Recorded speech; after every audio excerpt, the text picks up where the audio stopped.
Луѓе, ние сме страшни малограѓани, а цело време глумиме финоќа. Тоа е најголемиот проблем. Еве да ве прашам нешто индискретно. Мислам, нема врска со секс, пошто доволно правевме муабет за секс. Абе, мастурбирате често? А? Не, стварно, дали мастурбирате? Има некој што мастурбира? Че да видам вака, по очи се позна. На тие што мастурбираат вакви им се очите. Че да видам?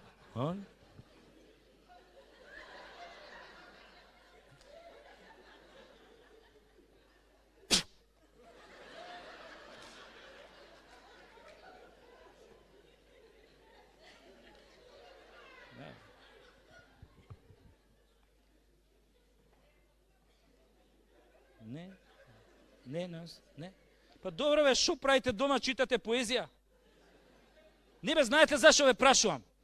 Викаат дека дркањево го зајакнувало имунитетот. Па ја вака, ако продужам да отресам, ке станам отпорен на метак. Само дркањево, пазете, има една голема мана. Од многу дркање се оптеретуваат ушите. Оти ко дркаш цело време, пазиш да не влезе некој. Мене, например, многу ми се погоди дркањето и затоа многу касно се женев на 35.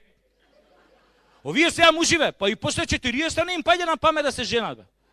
Си викам, па шо бе, глупо е да се жениш после 40 за малце.